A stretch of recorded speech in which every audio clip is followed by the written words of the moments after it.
High IQ Table Talk, Aaron Nkrumah, Denver Nuggets, AK, Sticks. What should the people call you? Call me Sticks, man. Okay. Where does Sticks originate from? Everybody just call me that at the crib. I think I was like pretty skinny growing up, I guess. So, I'm built now. I'm jacked. So I might change my name, man. Yeah, weight room paid off. Yeah, man. Love to hear that. All right, so for Sticks, I call him AK. I've never called him Sticks before. I call him AK. So, but I guess it's a little different. We're gonna do a little bit of back treatment.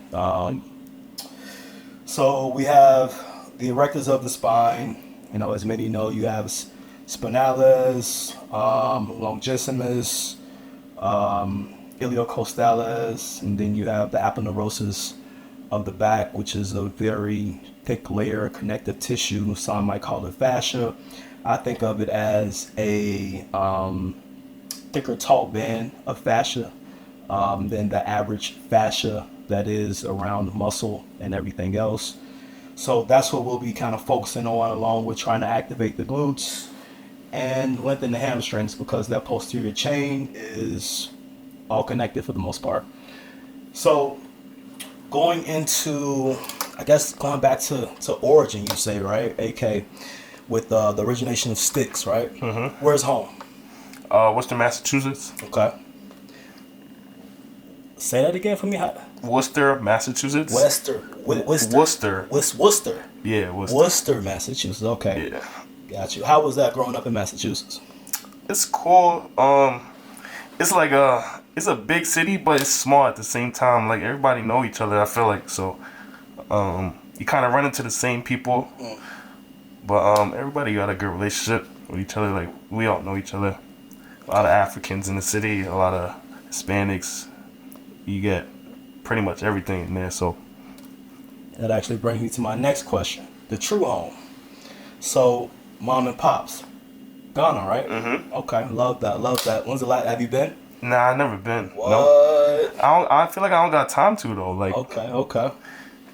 Has mom or pop said that you gotta go though? Like yeah. They stress the fact that you gotta visit, Yeah. Nah, for sure. They always talk about it, but now it's definitely harder to. But what's the favorite homeland meal? Oh, jollof rice, easy. Okay. Yeah, we got the best jollof rice. I don't know why I feel like Nigerians always. You gonna throw the Nigerians under the bus? Yeah, Nigerians swear they got the best jollof rice, man. Oh, come on, AK. I gotta stick up for my people now, bro. Like, come on now. I think we top tier. I mean, y'all cool, but just not better. Like. Oh man, that's tough right there. I know I'm gonna get slack for that one. But it's all good. So we've done some talking. Like, this is not our first session, you know what I'm saying? We had a lot of thorough table talks privately, in a sense, right? Mm-hmm. From transition of coming from D3, you know, to Tennessee State.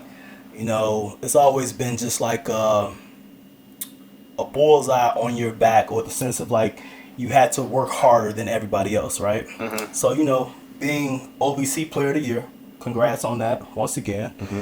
But also now being, signed to the roster of the Denver Nuggets. What has that work ethic coming from a D3 kind of taught you to, kind of keep going and keep catapulting yourself forward? I just feel like, obviously everyone has their own story, their own journey. You gotta get it how you can, especially now.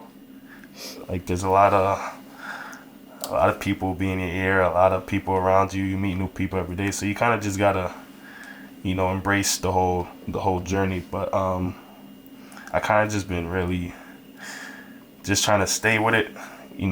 Not every day is gonna be the best day, but just stay with it and just be as polished as I can every day. Do you ever look back on your journey and see how far you've come? Oh yeah, all the time. Especially when, I'm not having the best game, best day, or whatever it is. You just gotta remember that you're always blessed to be in Love this that. situation. So Love that. So as a young athlete coming up, that kind of again isn't the highest prospect in their class, isn't the most sought after as far as recruitment. Someone that would look up to you and see your journey and say, "Yo, like I want to be like Sticks." What advice would you give them? well, one, I don't think you would want to be like me. Everybody got their own path. Okay. But there's definitely pieces they could take like from my story where like, overcoming adversity, just always playing with that fire when you get the chance to. So yeah, that's just one thing, a few things you could take from my story going on. So Did you have any particular way that you dealt with adversity?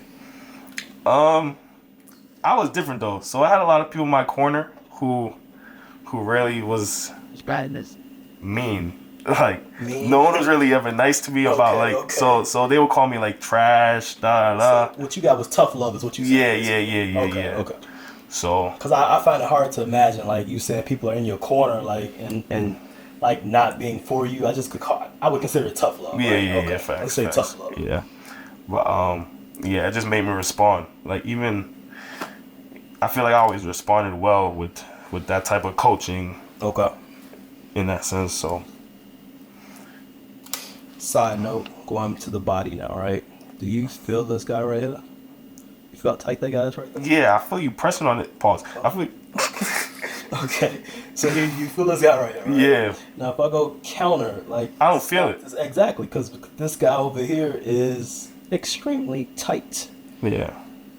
So I would say you're definitely compensating more on this left side than you are this body for sure. If I could feel it down here as well, it's the same thing. So what I'm gonna do is I am loosening up the fascia so I can go and then strip through the muscles basically of those erectors that we talked about, and also kind of loosen up and warm up that aponeurosis, which is almost in like that diamond form right here of the back basically. So I can kind of like get in there and break it up and get some more blood flow to help things relax and settle.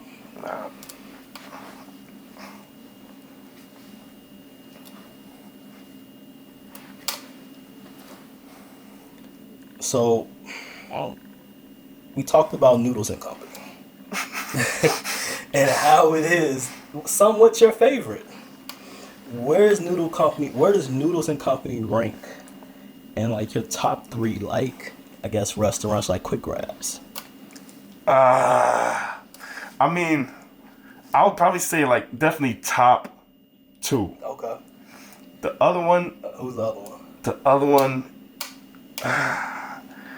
had some place when I was in Cali.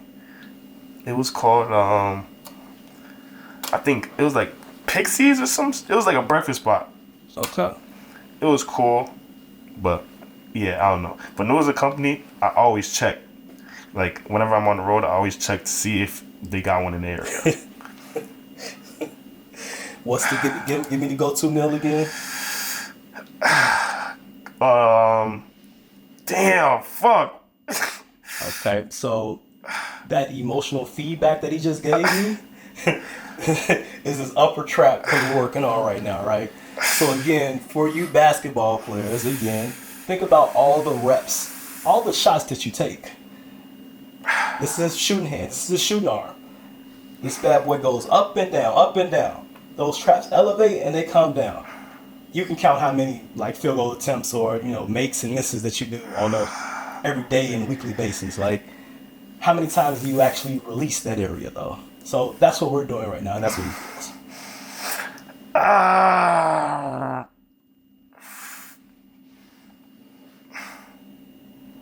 That upper trap area is also connected to this posterior chain as well. So yeah.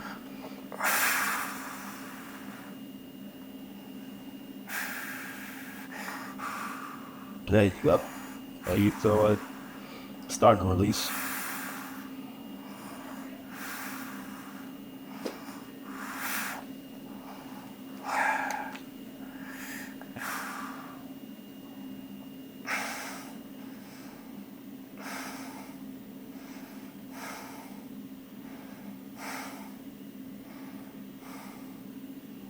See, the breathing's calmed down. That tells me that it's not as intense as it was, but it's also released to a certain extent. But it's also the nervous system regulating. Okay.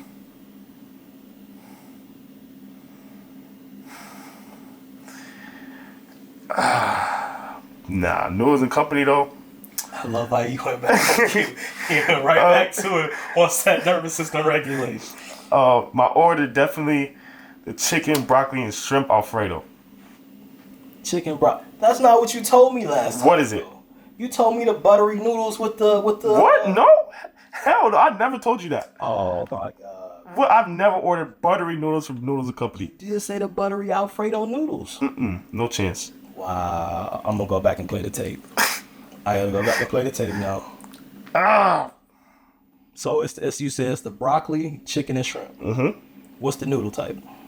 Fettuccine. Fettuccine noodle. You're right. My bad. Yeah, I stand corrected. It was a fettuccine noodle. Now you saying you don't do the buttery sauce though? Nah. Which sauce you do? The Alfredo sauce? Yeah. Okay. All right. You in the trenches for real. You trying to get all the calories. I ain't never had no buttery sauce though with it. I like mine with the buttery sauce. I'm not gonna lie to you.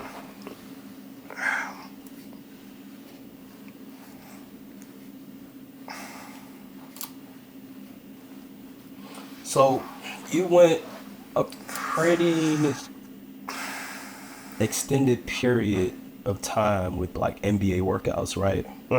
You know, pre-draft. How many workouts did you have exactly? You remember? I think 13 or 14. 13 or 14 in like a 2-week span though, wasn't it? Nah, it was probably in like 4 weeks. Okay, to 4 month. weeks. Yeah. Okay, not bad. So maybe like 2 a week for the most part. Yeah, 2 to 3 a week. Were those some of the most intense workouts you ever experienced? And what was the hardest part about it? Like, what's the most difficult one that you remember? Because I'm pretty sure they were all different, right? Yeah, they was all different. My hardest workout I would say was my last one. It was with the Lakers. The Lakers, okay. Yeah, it was tough because What made that one? What made that one so tough? from a mental standpoint, it's like your last workout. Body tired. You gotta push through it. Yeah. So like, yeah, physically. I like to talk about cognitive load a lot, so that makes sense. Yeah. So with that workout over there, they really just put a big emphasis on like getting from point A to point B without walking. Okay. And on top of that, we played like full court threes for like a 7 to 10 minute span, no stoppage. Okay. So You said, hold on, say that again for me one more time? full court 3-on-3. Oh, full court. I thought you said full court threes. Okay, full court 3-on-3. Okay, gotcha. Yeah, and then yeah, it was gonna last for like 7 to 10 minutes. Okay. No stoppage. So it was tough. When he was tired, you know, they always reminded us that we couldn't walk, so we had to jog from point A to point B. And at the end, they had like a finishing drill for conditioning, but it was just tough because like it was the last workout. So that was probably the hardest. But basketball wise, it wasn't like none of my workouts basketball wise was like really difficult. It was kind of just, you know, all the flying, the, you know, being in different cities. So yeah, that's what it was. Who did you feel like your best workout was with? What? I've had a few. I think my best one was probably Sacramento or OKC. Okay. But I had to go in with the Magic too. It's probably a tie between OKC and Sacramento. And you had a choice, you know, between you again going undrafted between OKC and Denver. What made you sway the way of, you know, going to Denver? Denver felt like it was a better opportunity for me. They're kind of like sore in my position, I feel like. Okay. And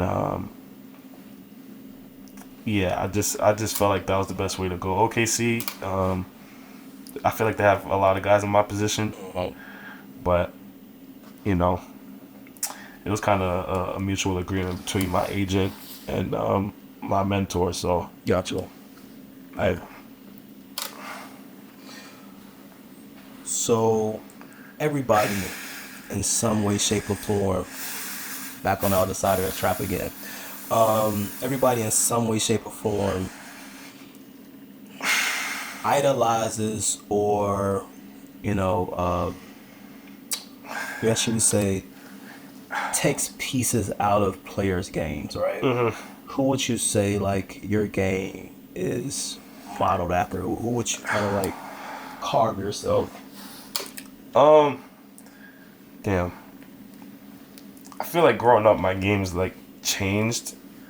I've kind of like took pieces from a lot of different players. Like growing up, I like Steph Curry a lot, so I would take. Hold on, what's that called? Yeah, yeah. You feel it different than that now, though? See how that's not as tight as it was over here now? Yeah. So we're starting to loosen up. Okay, go ahead. I'm sorry. Continue. Yeah, so growing up, I like Steph Curry a lot. I'll try to model my game after his. Obviously, like, he's the best shooter in the world, so it's tough to replicate. But growing up, I kind of switched. Like, I've seen Shea, I've seen, guys DeMar DeRozan, guys who really play well in the mid-range area. So I kind of try to model my game after them. Okay, so you said Shea, Steph Curry, DeMar.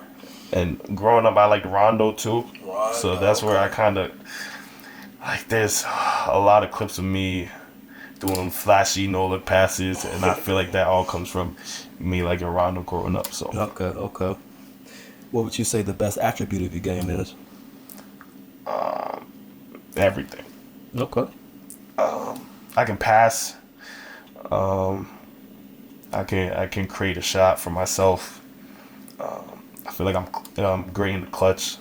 So and I defend well too. Like I can guard 1-4, 1-3. I'm just very versatile. I feel like I can do a lot of things. Okay. About that. All right. So, modern day basketball, again, is positions for the most part, right? Mm-hmm. So you feel like you can walk in, to whatever roster and whatever, basketball team, get on whatever floor because of your versatility. Yeah. I feel like something I do is gonna stand out. So whether it's passing or shooting or defending. So I mean, you're a proven winner. I mean, again, OVC champion, OVC player of the year. So, like, that accounts for something, right? mm-hmm. And that's what at the big stage matters most, winning. Mm-hmm. Can you win games? And can you adapt, to a role? Because, again, your role isn't going to be the same in the NBA as it would be in college. Mm-hmm. So, one of your, I guess you could say mentor, right, is Robert Covington. What has Rob taught you about the game, being that he's a NBA veteran himself? What is he kind of like giving you advice on? He's really made emphasis on being a star in your role. So wherever I end up, wherever I'm playing at, I just gotta do what they ask and do it to the best of my abilities. And even in the gym too, he's kind of just put a lot of emphasis on loosen up areas of my body that will help at the next level. Getting me laterally quicker, flexible, stuff like that. So he's kind of just with him, he kind of just put a lot of emphasis on the basics, and that goes a long way when you're a pro. So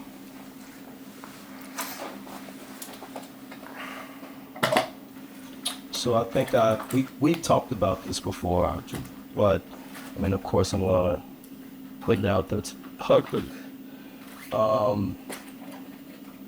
in college, who was, I guess you could say, the nicest like guy that you ran into when it came to like putting the ball in the basket?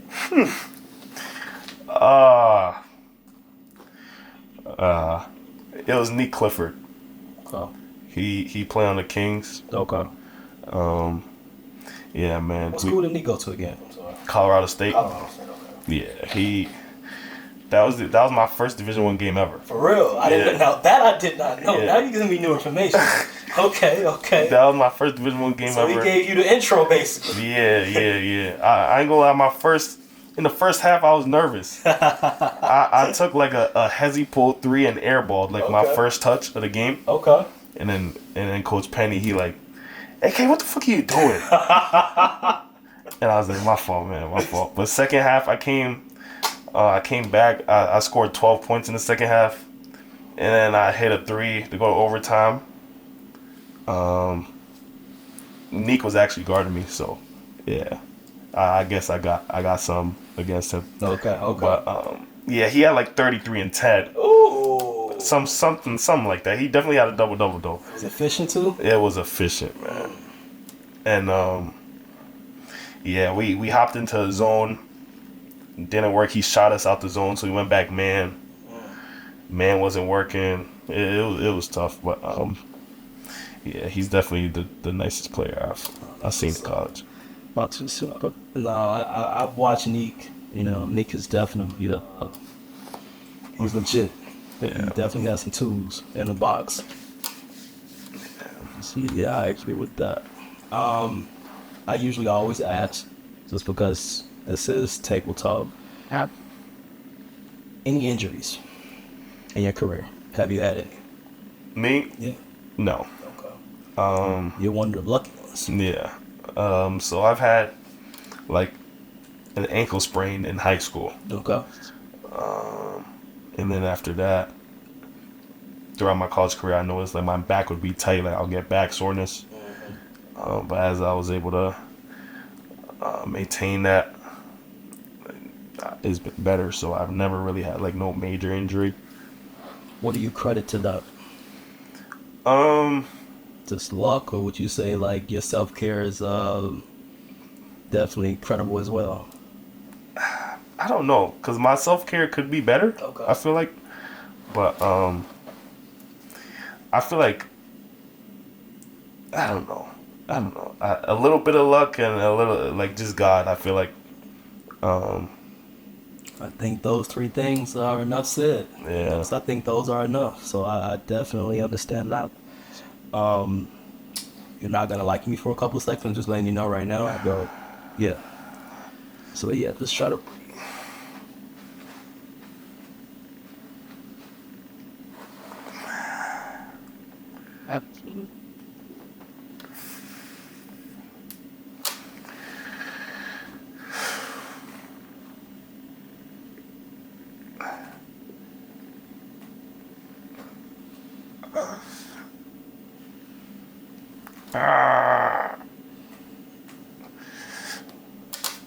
Yo, Drew, why when like you get to like the shoulder blade area, it like pop? So would you feel this guy in here?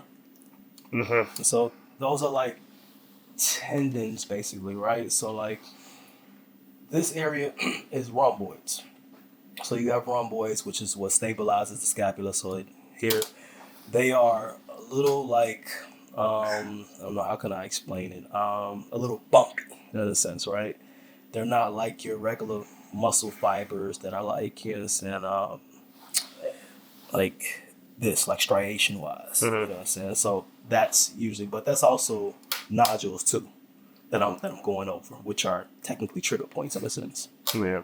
Now I try to get as much out as possible, but I also don't try to overdo it, because then your body can somewhat reject also. So that's why I do things in moderation. I don't try to do things in excess. But yeah. So you got to think of it as like, for me, like how much body work that you get. Okay. You know, so it's a lot of adhesion, scar tissue, you know, nodules, meaning like knots. So it's a lot of that in there, basically. That it's not going to come out in one session, but the goal is to get blood to flow better every time, for the most part. Okay.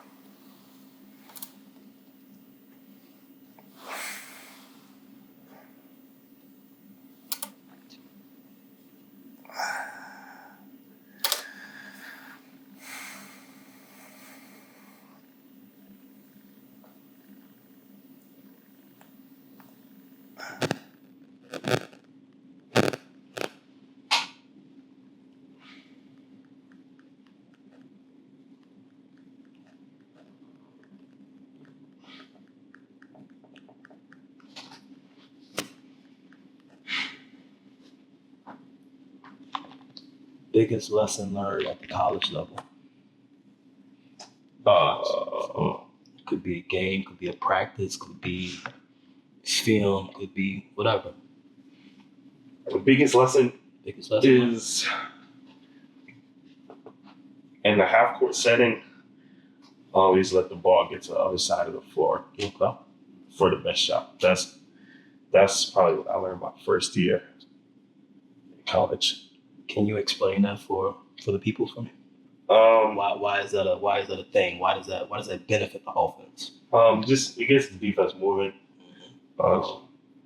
So I feel like when you go from when the ball gets from side to side, a lot of dominoes fall, and you can either get an open shot or like a guy cut back door, or just a downhill opportunity off a closeout. So you can also say it tires the defense out too, right? Yeah. So they're a step slower in a sense, right? It is. I wish you could actually see the difference in this, like compared to where we started, like how softer this is right now. Like I can actually like put my finger there.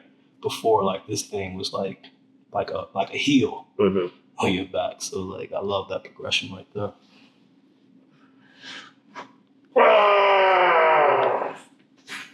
Hey.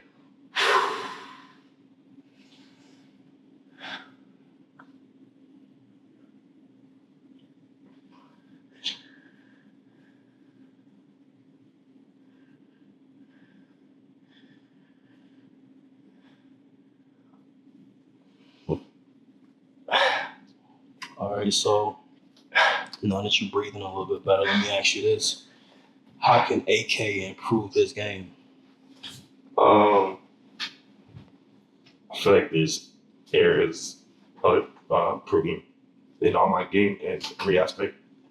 My biggest thing right now is probably just shooting at a higher level, like just being able to hit open shots at a high clip. Okay. And still defending as well as I do. Just keeping the ball in front, playing the passing lanes, and again, just being very switchable. So, yeah, that's really it, I would say. Easy. Shoot ball. Wow.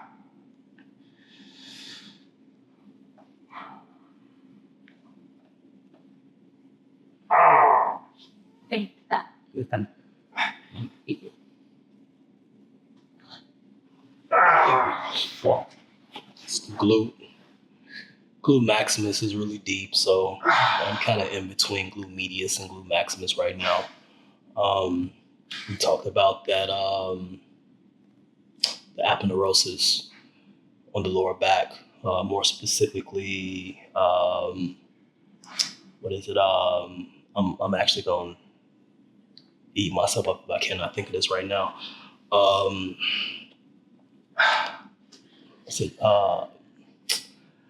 It's aponeurosis. It's a lumbar aponeurosis. I cannot remember exactly, but yeah. So that comes down and connects into somewhat of the glutes. So now that we've kind of loosened up that aponeurosis, I can kind of get into the muscles, the bellies a little bit better. Because if I tried to just go in cold turkey, or as he was like not warmed up, his body would have fought me back. So now I can get deeper than what I need, or deeper than I would have gotten if I would have just started cold off like that. So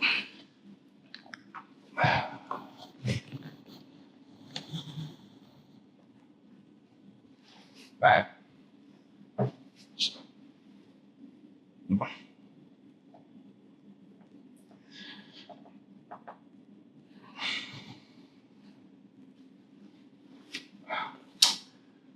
Thoracolumbar aponeurosis. That's how I feel. Okay. I'm actually gonna soften this tissue up first before I feel. So I'm gonna go face up a little bit though. I need to break up these heavies a little bit, and then I'm gonna do some P&L.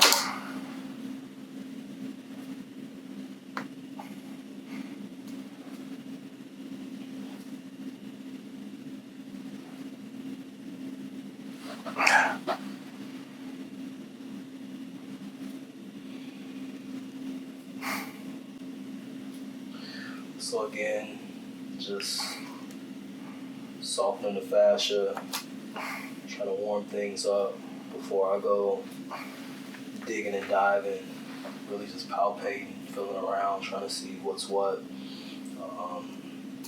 As I've said before, I think biceps femoris, semitendinosus, semimembranosus is the deep layer that's flat underneath that. But yeah, those are your hamstrings.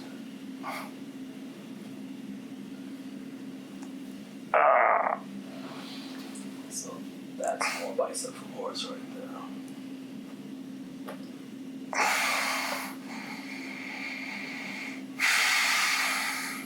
Which arguably considered the short head of biceps femoris.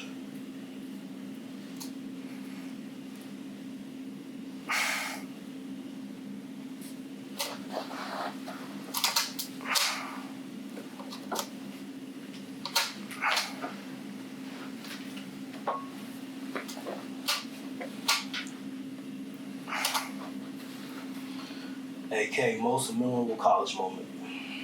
You said most what? Memorable college moment. Oh, winning the chip, of course. Take me through that process. Take me through that game. Take me through the preparation of that championship game. So the preparation, I feel like we kind of just been doing what we've been the whole season. So nothing changed, you're saying? You just walked in the same way? Obviously the mindset changed, especially because the year prior we lost. Okay. So walk me through the mindset then. I want to hear about the mindset. I want to see, like, from a cognitive standpoint, what that what the switch is, the mindset from a championship game and a regular season game. Yeah, so the coaches just kind of really try to get us to remember that pain we felt when we lost, and channel energy as we went through that whole OVC tournament process. So yeah, going in, I kind of just try to remind the guys that, we only got one shot at this. We want to play with a no regret mindset, just leave everything out there. And, everyone responded to that really well. And, we got guys that could hoop. So everybody came ready, mentally prepared, physically. And we was able to get the job done. So I feel like, that was just a testament of how much work we put in year prior and this season. So, yeah. Guess I can ask about Coach Nolan Smith. I mean, obviously a good basketball player at Duke, right? Mm-hmm. So I would say a good basketball mind in a sense. Like, how did that translate as a coach? It's easy to play for a coach that, has played basketball. So he knows what it's like to be a player from a mental standpoint and, like, being on the court, too. So he kind of gave us a lot of grace, even playing through, like, mistakes and stuff like that because, he's been there. So he kind of just let us play. I feel like he did a good job of just letting us go out there and showcase our talents, be ourselves.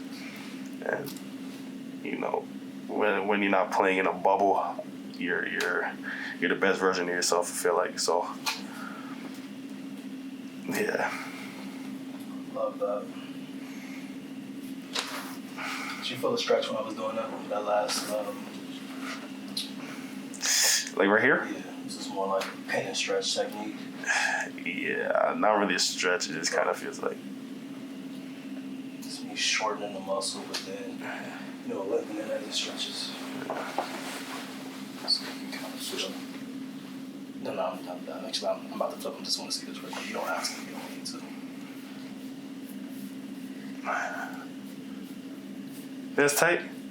You don't think that's tight? Nah. That's crazy. Yeah. That's crazy that you don't think that's tight. That's like your norm, huh? Yeah, I think so. That's not good. Okay.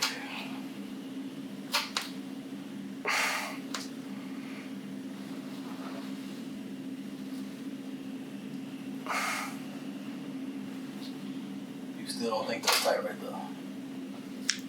I don't know. I really don't. Because it's your norm. I'm about to show you in a couple seconds what this looks like. Go ahead, flip over for me. Oh, shit. Alright. So, first and foremost. Oh, yeah, God. Yo, you know how I be thinking about that? You talk about this all the time, man. You rotate. Yeah. Bro, You got to come back neutral.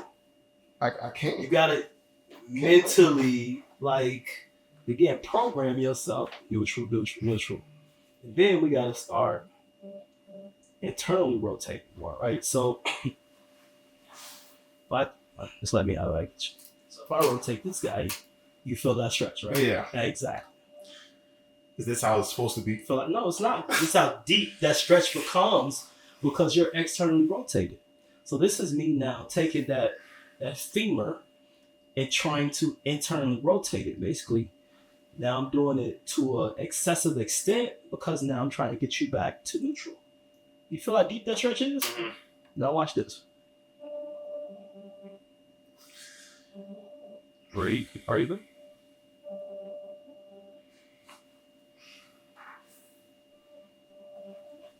Where's your foot? Bro, that's fucking crazy, bro. Ain't it the same? Nah, I don't look the same. I'm not gonna lie.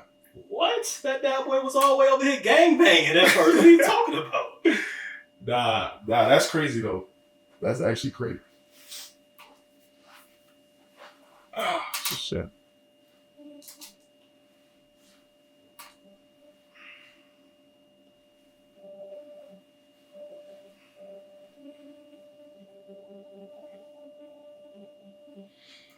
All right, do me a favor. Lift this to the ceiling for me straight. How'd you get it? Let this be a testimony. This is where he starts. Because he always says that I'm lying when I tell him where he started at and where he finishes at. So this is where he's at right now. You see, no, don't force it.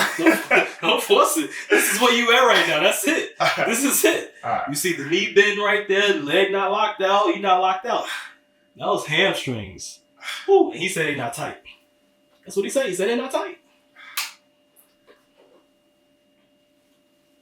So, what we're going to do is something that's called, I guess, like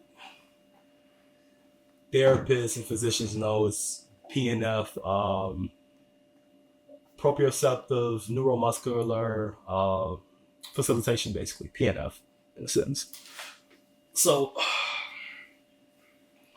starting from where his flexibility kind of tapped out at, hamstring. That's where we're going to start. Push it to me. Keep the butt down in the back and down to the table. Push it to me. Walk. Give me what you got. 10, 9, 8, 7, 6, 5, 4, 3, 2, 1. Deep breath, release. Once again. 10, 9, 7, 6, 5, 4, 3, 2, 1. Deep breath, release. Now, let the record show where he's at now. This is not where he started. Now, that's why. Lift that again for me. That is not where he started.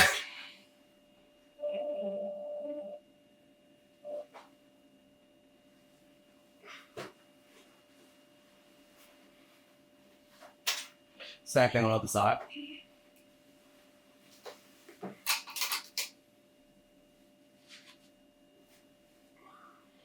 So this side isn't as bad.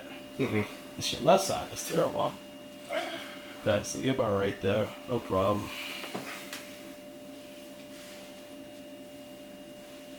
What should we? One, what you got? 10, 9, 8, 7. Push toes into me to the. There you go. 5, 4, 3, 2, 1. Deep breath. Look, same thing. 10, 9, 8. I don't care about the shakes. The shakes is just a nervous system regulate. 5, 4, 3, 2, 1. Deep breath. Release.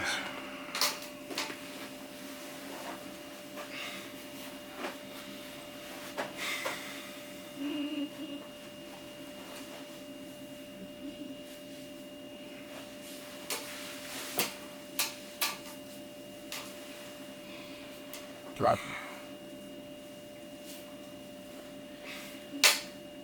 Take the knee out of play. Get a little bit more of the glute, the attachment of the hamstring that's usually at the ischial tuberosity. That was just like deep in the butt, basically.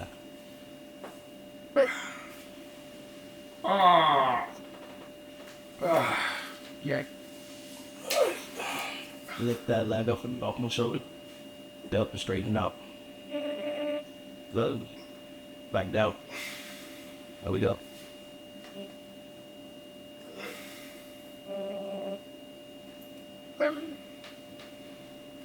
Five. 4.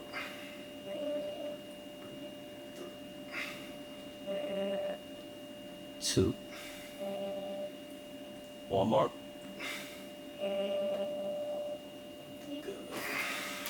Take a walk again.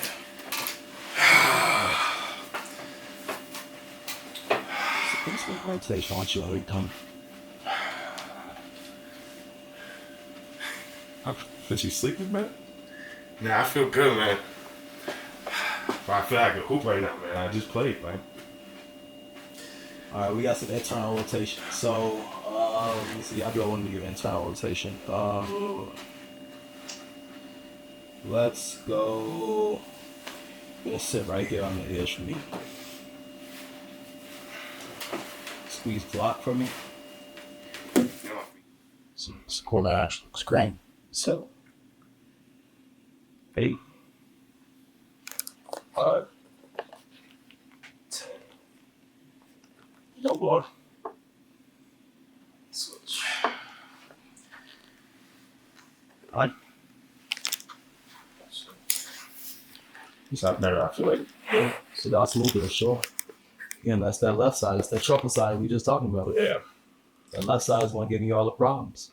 So I'm actually wondering why it's all about. Look at your glutes. Hey, get that. Did what? Look at this time of score. Oh, no, before that.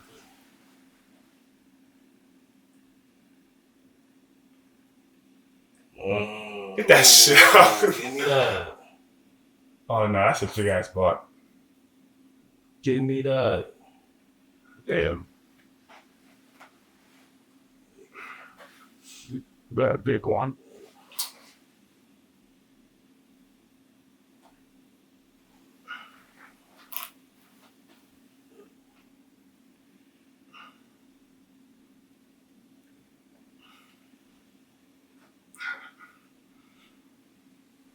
All right, lay on this side.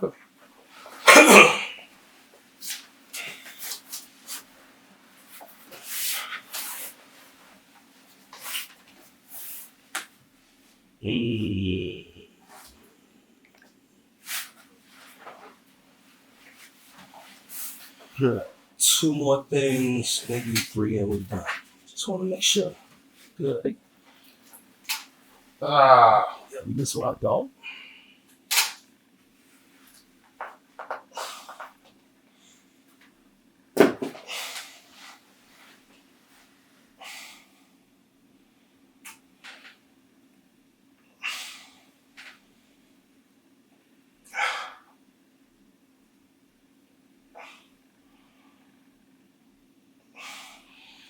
Slide back to me, son.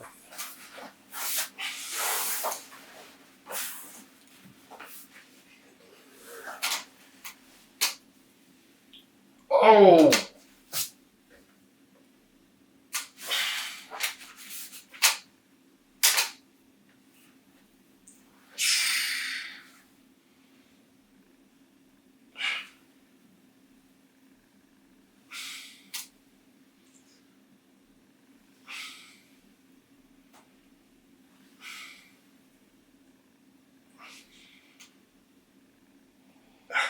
Active release, internal rotation.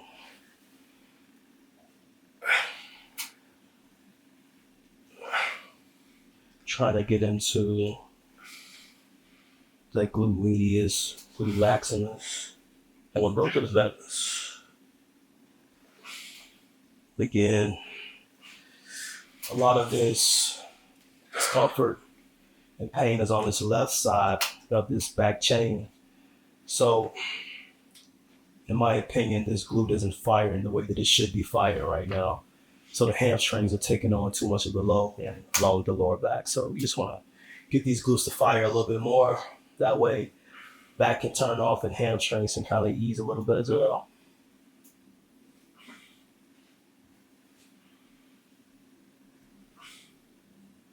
All right, take that walk into the other.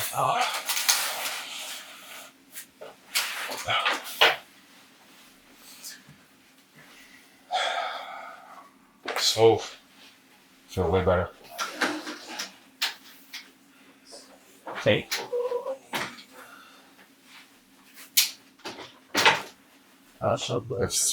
So at age. I'm facing it.